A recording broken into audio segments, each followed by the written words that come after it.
Selamat pagi, assalamualaikum warahmatullahi wabarakatuh. Kemarin saya menyimak video saya yang di channel pertama YouTube saya, Ahmad Zainun 7292 kalau tidak salah. Nanti saya pengennya mengganti namanya itu biar mudah dihafalkan, nanti saya edit lah. Nah, di video saya yang kemarin itu ada yang tanya bagaimana kok bisa bertahan sampai sekarang, terus bagaimana menyikapi harga pakan yang selalu melambung tinggi, kan gitu ya. Oke, kita akan jawab yang pertama dulu, bagaimana saya bisa bertahan sampai sekarang. Untuk bergerak di bidang peternakan gitu ya, kita itu harus benar-benar mengetahui dulu bagaimana karakter hewan ternak kita. Misalkan kalau saya fokusnya di unggas yaitu bebek. Nah, pertama yang harus kita pahami adalah bagaimana karakternya. Karakter hewan bebek itu adalah hewan yang berbulu. Nah, berbulu itu pasti dia mengalami molting atau rontok bulu.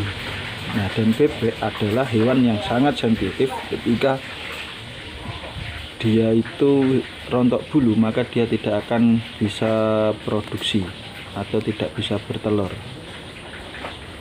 Nah, itu dulu. Terus kemudian setelah kita mengetahui karakternya seperti itu, maka kita harus melakukan manajemen pengolahan, antara lain ya manajemen perawatan, manajemen pengolahan kandang, manajemen SOP pakan. Itu harus kita cermati dulu supaya kita bisa menyikapi ketika ada hal-hal yang mungkin di luar kendali kita. Nah, fungsi dari kita mengetahui itu adalah sebagai acuan ya teman-teman. Kita sebagai acuan biar nanti ketika ada hal-hal yang tidak kita inginkan itu kita bisa siap itu. Jadi kita harus mengerti manajemen karakter bebek, kemudian manajemen bagaimana pengolahan kalau sudah kita itu terjun bisnis di bebek itu sendiri gitu. Nah, terus kalau sudah paham itu, kita mencoba dulu. Kita jangan memelihara bebek terlalu banyak. Ya, mentoknya 100 sampai 200 itu mentok, itu jangan terlalu banyak. Pun juga kalau misalkan sudah populasi sekitar 100 sampai 200, itu setidaknya teman-teman punya lahan, entah itu sewa atau pribadi, yang lahan itu muat untuk kapasitas 10 kali lipatnya. Katakanlah 100, berarti 10 kali lipat 100 adalah 1000. Jadi teman-teman harus menyiapkan wilayah yang seperti itu ya, seperti itu, 10 kali lipatnya. Nah, terus nanti untuk proses awalnya itu jangan langsung dikasih populasi full kandang, jangan, itu nanti bahaya ya. Kasihlah 50 sampai 100 dulu tuh. Jadi kandang nanti disekat-sekat per 50 atau per 100 gitu ya. Nah, setelah itu kalau sudah nanti memang benar-benar ada hoki di ternak itu, kisaran produksi kalau sudah 5 bulan itu kan perhitungan modal sudah kembali ya. Ya, ini agak berisik karena saya di tempat makan, mohon maaf, nanti bisa diulang-ulang videonya kalau memang belum jelas. Kita lanjutkan. Kita pelihara 100 ekor dulu atau sampai 200. Nah, akumulasi pakannya kan kalau kita sekitar itu sudah lumayan banyak itu. Kalkulasi pakan sebulan itu sudah habis sekitar 1,5 sampai 2 juta. Sedangkan produksi bebek itu kalau kita pun beli bayah itu pasti di paling cepat itu 1,5 bulan.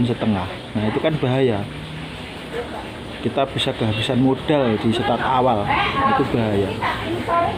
Maka dari itu sebaiknya walaupun kandangnya itu populasi kuat 1000, tapi ya dari kecil dulu 50 atau sampai 100 tidak apa-apa, sambil kita lihat hoki kita bagaimana tuh.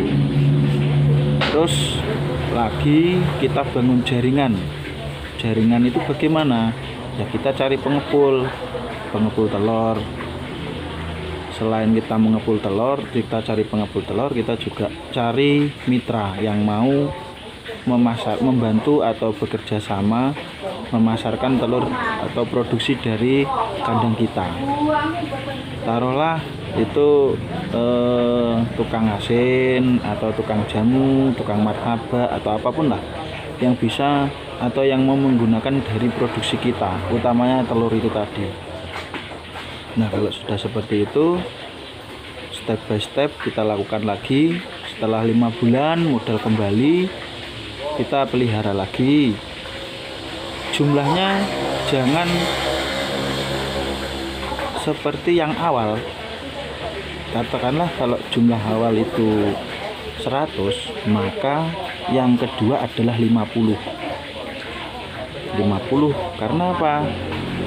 Ketika nanti perjalanannya kalkulasinya adalah masih untung.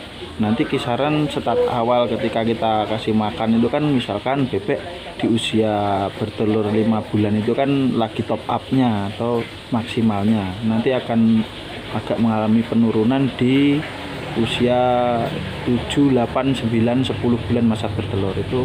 Kemudian dia molting kan. Nah itu nanti separuhnya 100 berarti 50.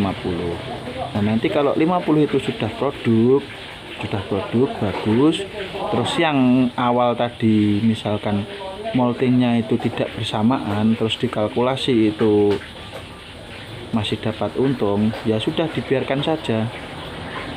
Bebek itu kan kalau molting sekitar 2 minggu sayapnya itu 2 minggu, nanti 2 minggu sampai 3 minggu atau 1 bulan itu sudah bisa produksi lagi. Apakah kita rugi? Ya, rugi dan tidaknya kita selalu bisa menghitung dari kalkulasi biaya pakan, biaya produksi, dan juga hasilnya. Kalau misalkan telur itu masih nyampe di 70 atau 75%, itu masih bisa kita tahan atau kita pertahankan. Nah sekiranya nanti bebeknya itu yang sudah molting itu banyak, kemudian produksi telurnya itu menjadi di bawah itu, maka kita bisa seleksi bebek yang sudah molting itu, kemudian kita bisa upgrade. Nah itu ya, jadi step pertama kita pelihara 100, step kedua kita pelihara 50. Nah nanti step ketiganya ya kita separuh populasi jumlah kita. Katakanlah populasi jumlah kita kan menjadi 150, maka kita berani kalkulasinya berapa. Katakanlah kalau misalkan mau pelihara 100 lagi, tidak apa-apa, kan 100 itu 50% lebih sedikit itu tidak apa-apa kalau memang modalnya masih kuat. Kalau nggak kuat ya 50 lagi gitu loh ya. Jadi jangan kita menarget hasil, tapi pikirlah efek balik dari ketika produksi itu drop. Jadi itu selama ini saya melakukan itu. Setelah saya bangkrut 2 kali kemudian melakukan itu, alhamdulillah saya bisa bertahan. Pemasaran oke, kita handle, kemudian produksi kita juga kita selalu amati, SOP kandang suka kita amati, maka insya Allah kita bisa bertahan. Tuh, jadi manajemen pengelolaan kandang, manajemen pengelolaan pakan, manajemen kita mencari bahan itu benar-benar harus kita perhatikan. Nah, kemudian yang kedua adalah bagaimana menyikapi asupan pakan yang setiap tahun itu naik. Nah ini garis besarnya, setiap tahun naik, maka ekonomi yang terjadi semua juga naik, semua barang-barang konsumsi juga ikut naik. Maka yang perlu kita amati adalah dua aspek. Yang pertama, pemasaran kita tadi bagaimana. Kemudian yang kedua adalah kita selalu berpikir bagaimana cara mencari pakan alternatif yang kesediaannya selalu ada. Nah, berhubung bebek ini merupakan karakter hewan yang metabolismenya kuat dan mau makan apa saja, ya kita upayakan untuk mencari bahan pakan alternatif. Seperti halnya kalau dari unsur hijauan itu enceng gondok, bisa kangkung, bisa kemudian apa istilahnya itu yang kecil-kecil itu apa ya, lupa aku namanya,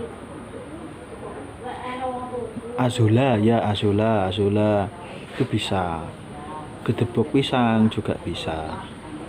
Yang jelas ketika kita start awal memulai harus benar-benar memperhatikan pakan asupan itu harus dikasihkan di awal, atau kalau tidak mepet-mepetnya itu sudah 60% produksi.